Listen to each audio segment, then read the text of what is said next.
Yo, apa kabar nih cuy? Semoga kalian semua yang nonton video ini sehat-sehat aja. Nah, di video kali ini aku mau bahas mengenai pertemuan kembali antara Subaru dan orang tuanya. Jadi bagi kalian yang penasaran, tonton videonya sampai habis. Tanpa banyak bacot lagi, ayo kita mulai pembahasannya.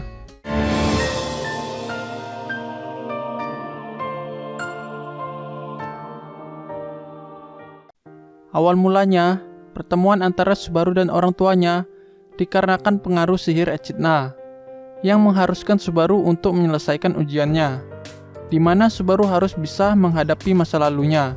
Dengan kata lain, pertemuan antara Subaru dan orang tuanya ini sebenarnya bukan pertemuan asli, melainkan hanya di dunia mimpi berdasarkan ingatan Subaru, tetapi terasa sangat nyata berkat bantuan sihir Echidna.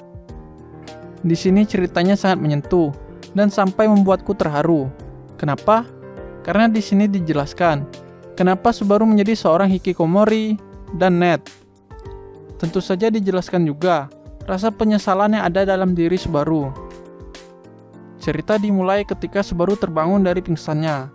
Dia langsung berada di kamarnya, dan ternyata dirinya telah dibangunkan oleh tindihan dan teriakan sang ayah, yang suaranya sangat familiar bagi Subaru. Ayah Subaru juga melakukan teknik kuncian ala pegulat, agar Subaru mau bangun dari kasurnya. Dan ketika mereka berdua sibuk bergulat, ibu Subaru datang mengetuk pintu untuk mengajak mereka berdua untuk sarapan bersama. Ketika keluarga Natsuki makan bersama, hanya piring Subaru lah yang isinya kacang hijau semua. Dan di sini terdapat fakta menarik, kalau Subaru tidak menyukai kacang. Ayah Subaru yang bernama Natsuki Kenichi mengatakan sesuatu kepada Subaru, yaitu tidak peduli kapanpun waktunya, hari ini dan momen ini hanya bisa kita jalani di sini dan saat ini juga. Subaru mungkin berpikir kalau masih ada hari lain seperti ini. Tapi dengan begitu, Subaru mungkin akan membiarkan banyak momen terlewat begitu saja. Singkat cerita, awalnya Subaru menolak untuk makan kacang hijau meski terjadi Armageddon sekalipun. Tetapi pada akhirnya mereka makan bersama. Ya, walaupun Subaru tetap gak mau makan kacang hijau. Keluarga Natsuki sangatlah harmonis, layaknya keluarga bahagia seperti pada umumnya. Apalagi dengan sikap kedua orang tua Subaru yang terbilang sangat peduli pada Subaru. Tetapi di balik itu semua terdapat rasa kekecewaan pada diri Natsuki Kenichi, karena Subaru menolak permintaannya untuk sekolah. Bahkan rasa kesepian juga tergambar jelas di wajah ibu Subaru, yaitu Natsuki Naoko. Saat-saat paling mengerikan dan selalu menghantui bagi Subaru adalah di pagi hari, di mana anak-anak seumuran Subaru seharusnya pergi bersekolah, sedangkan Subaru hanya berdiam diri di atas kasurnya. Sebenarnya tidak ada seorang pun yang memaksanya. Satu-satunya orang yang menghantuinya dan menanamkan kecemasan itu ke dalam hatinya tidak lain tidak bukan adalah Subaru sendiri. Pergi ke sekolah atau tidak, sepertinya pilihan itu sendiri sudah membawa penderitaan pada diri Subaru. Awal mulanya karena Subaru menolak untuk pergi, membolos untuk waktu yang sangat lama, tidak bisa menghadapi kelemahannya, dan pada akhirnya hanya menambah kesalahan di atas semua kesalahan. Hingga pada akhirnya keinginan untuk pergi ke sekolah pun lenyap. Subaru merasa sangat bersalah, karena selama ini dia tidak melakukan apapun, dan hanya bisa berdiam diri di kamar. Bahkan sikap orang tuanya pun tetap tidak berubah dari dulu, meskipun tahu kalau Subaru benar-benar tidak melakukan apapun. Subaru merasa kalau hari ini sangat berbeda dari hari kemarin, atau hari sebelumnya, atau bahkan hari yang lebih jauh sebelum hari ini. Subaru telah melewati hari-hari tanpa melakukan apapun, tetapi hanya hari ini yang membuat dirinya sangat merasa cemas dan bersalah, sampai rasanya mau merobek dadanya sendiri.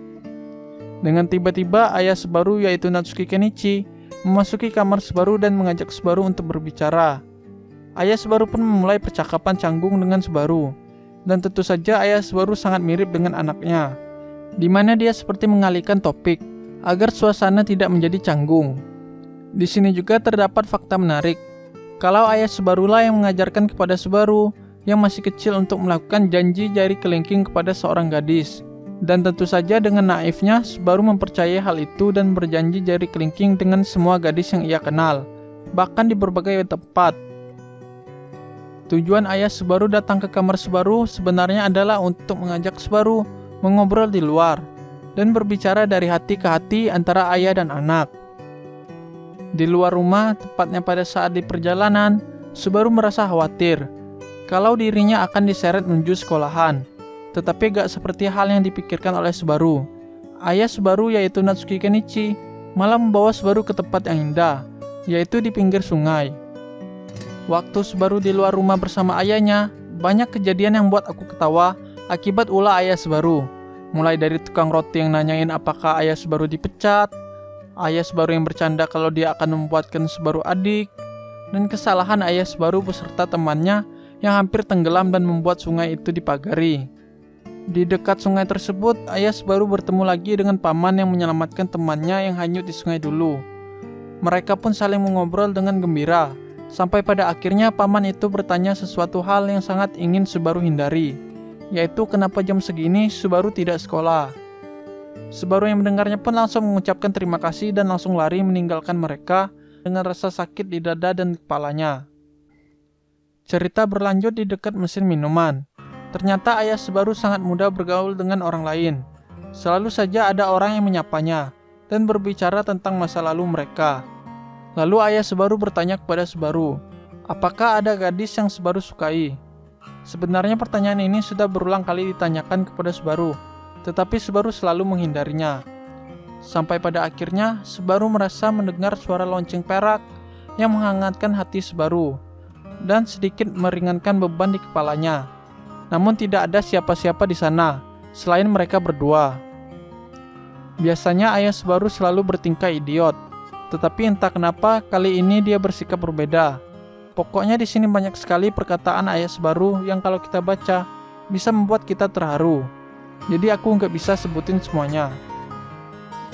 Pokoknya di sini ceritanya benar-benar bikin kita bisa merasakan apa yang dirasakan oleh Subaru saat ini. Singkat cerita, tiba-tiba terdengar lagi suara lonceng perak yang seolah-olah berkata kepada Subaru kalau dia telah menolongnya dan juga berterima kasih kepada Subaru. Dan di saat itu juga Subaru yang hampir tumbang karena pusing berdiri kembali sambil mengusap air matanya lalu mengatakan kepada ayahnya kalau saat ini Subaru sudah mempunyai orang yang disukainya, jadi sekarang tidak apa-apa. Mendengar pengakuan yang tiba-tiba itu, ayah Subaru kaget dan menanyakan benarkah hal itu. Subaru pun bilang kalau itu benar sekali dan dia bukan anak kecil lagi yang hanya bisa meringkuk di dalam kamar. Stop. Sepertinya sampai sini aja aku bisa membahasnya. Karena setelah bagian ini, semuanya adalah pengakuan dari dalam diri Subaru kepada orang tuanya, di mana dia sangat merasa bersalah kepada orang tuanya, serta penyesalan yang sangat mendalam.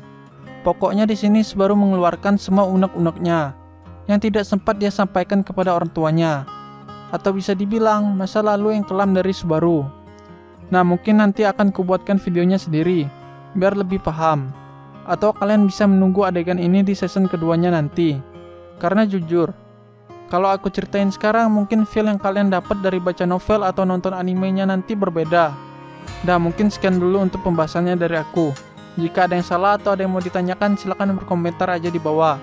Dan jangan lupa untuk share videonya ke teman-teman kalian, biar aku bisa membawa jiwa-jiwa web sekalian menuju isekai. Dan sekian dulu dari aku, salam net.